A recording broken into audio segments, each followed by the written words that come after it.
It's not just about your logo, it's about your entire business identity, and it starts with the logo. Just because you might have a great logo isn't going to make up for poor customer service or a bad product, right? But your logo actually gives you a chance to... The number one thing that you need to do also is just stop comparing yourself to big businesses. What you see, how they market themselves right now, what's on their buildings, what's on the front of their stores, isn't how they started. Because why wouldn't you invest in the best, the very best that your business could afford? Because unless your business idea is rubbish, why wouldn't you invest in it? Let me give you another example. It's like... Welcome to the Marketing Factory, where we don't blend in. I'm Marissa Candy, founder and award-winning marketer. And for over 2 decades, I've helped businesses think differently about their marketing and achieve powerful results. In this podcast, I'll share proven strategies so that you can create profitable marketing campaigns that drive real impact for your business. Ready to turn clarity into action? Let's get started.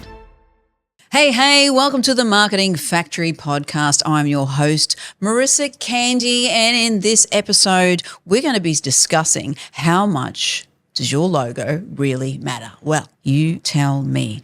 A study by Roy Morgan Research found that 90% of Australians believe that a company's image, including its logo, influences their level of trust in that business. And according to Nielsen, 60% of Australian consumers say that they are willing to pay more for brands they trust, which includes those with visually appealing and professional logos. 1/3 of Australians, how about this? 1/3 of Australians choose brands based on emotional appeal, which is often influenced by a logo, design, and overall brand aesthetics. So how much do we really need to spend on a logo? To answer this question, let me ask you a question. When you made a purchase from an unfamiliar brand, why did you choose it? What was it about it that stood out to you? What made you buy that brand of toothpaste? What makes you keep buying that brand of toothpaste? What is it about that brand that makes you keep coming back for more? And why do you keep using the brands that you like? Let's talk about it. How does it make you feel? Is it because you can easily recognize it when you go to the store? Is it because you actually really like the look of the brand? Is that why you keep using it? Or is it, do you like the service, the quality, the actual deliverable of what that brand delivers? You keep going back because you know it, you trust it, and you recognize it, right? First impressions matter, and they matter in every setting, not just when we're meeting someone. The first time someone sees your business, your logo, they can take a few seconds, and they're going to decide whether they're going to make a purchasing decision or not. If they don't like it, well then, they're possibly already looking at your competitor. But it's not just about your logo. It's about your entire business identity, and it starts with the logo. Just because you might have a great logo isn't going to make up for poor customer service or a bad product, right? But your logo actually gives you a chance to create all of these things, know, trust, and recognition from the start. Now, let me paint a scenario for you. A logo, if we look at that, is like the foundation of a house. When you start building a house, the construction company doesn't turn up on site and go, right, bring it in, let's start building the walls. Yep, there, let's start putting the walls up. They don't do that, right? What do we do first when we're in construction? We talk about the footings. We dig in footings. We do the foundations. We make sure that foundation is set, and by golly, if we're doing an apartment or a high-rise, those foundations better be good, because the rest of the building is relying on it. You don't go putting the walls up or the roof on or the framing until the foundation is set. Let's give you another example if you're not into building and construction. Let's talk about makeup. So where does it all start?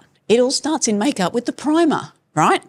We prime the face before we build with the moisturizer and the liquid foundation and everything that follows. So your logo is the foundation of your business and your business marketing. And this is what baffles me, and again, if this is you, love to hear from you. If it's not, it just baffles me why people only spend $500 creating a logo for a business that they expect to generate hundreds of thousands of dollars from in a year. Doesn't make sense, right?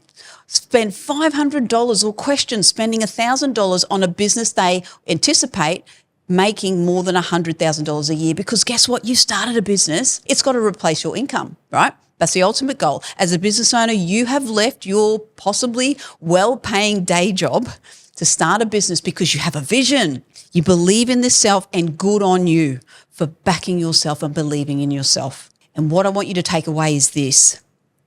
It all is going to be starting this business success story of yours from your logo. Because why wouldn't you invest in the best, the very best that your business could afford? Because unless your business idea is rubbish, why wouldn't you invest in it?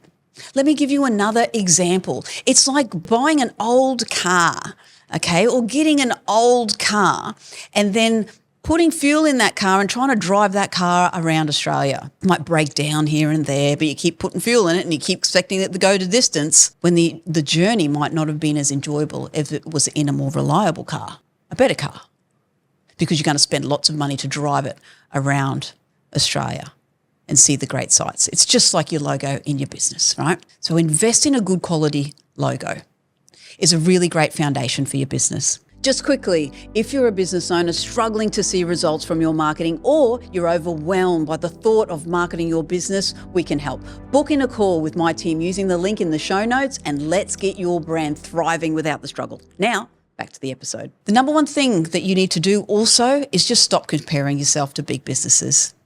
What you see, how they market themselves right now, what's on their buildings, what's on the front of their stores, isn't how they started. Australia's most popular juice and smoothies, Boost, Love Your Life, launched as Boost Juice. In the kitchen of Janine Ellis, again, a great woman in business. She's doing some incredible things.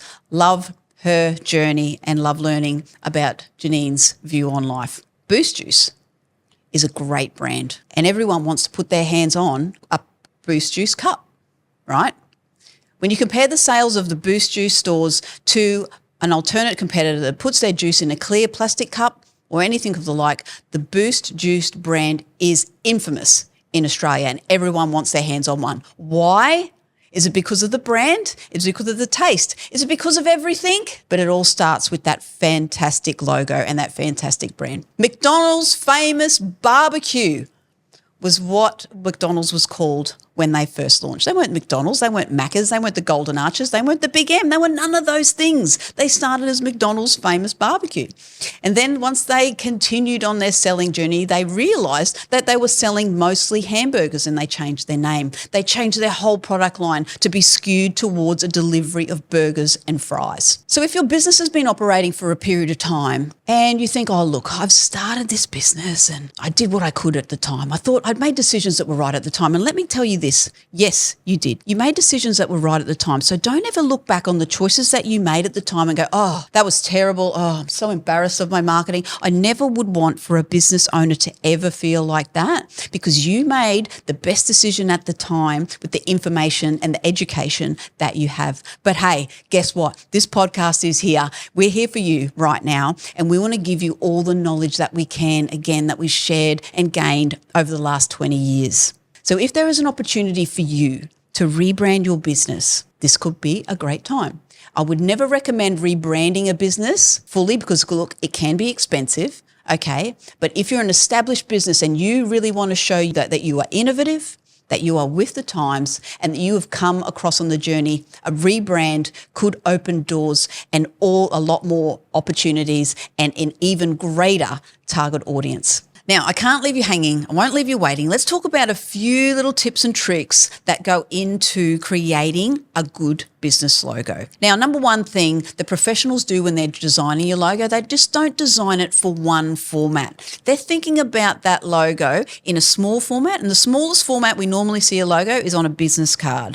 To the biggest format we ever see the logo placed might be on a billboard or on building signage. Now, It might be a small thing, but let me tell you, when you magnify a logo from a business card size to a building size, the spacing in that logo, the character kerning, which is what we call the space between each single letter, can be magnified that you're going to need a street block to actually put your business sign on. So these are the things that we take into account, that your logo's got to work on small scale, large scale. Keep colours simple. No more than 2 or 3 in your logo, and go for something that is easily recognizable that your competitors in your industry might not be using by way of color. Will make your marketing work more for you. And let's be honest, hey, in small business, we need every single dollar that we invest in marketing to go further. So let's leverage those opportunities and put our investment into a really good logo from the start. And then we're going to see the results of that come through in our return. So in summary, people choose businesses that have great first impressions, that convey quality, trustworthiness, and aid in recognition, influence buying decisions, and foster emotional connections. A strong logo doesn't just attract attention, it helps businesses build relationship with consumers that can drive initial purchases and long-term loyalty. So the question, does your business need a good logo? Well, you tell me. So the burning question, how much does your logo really matter?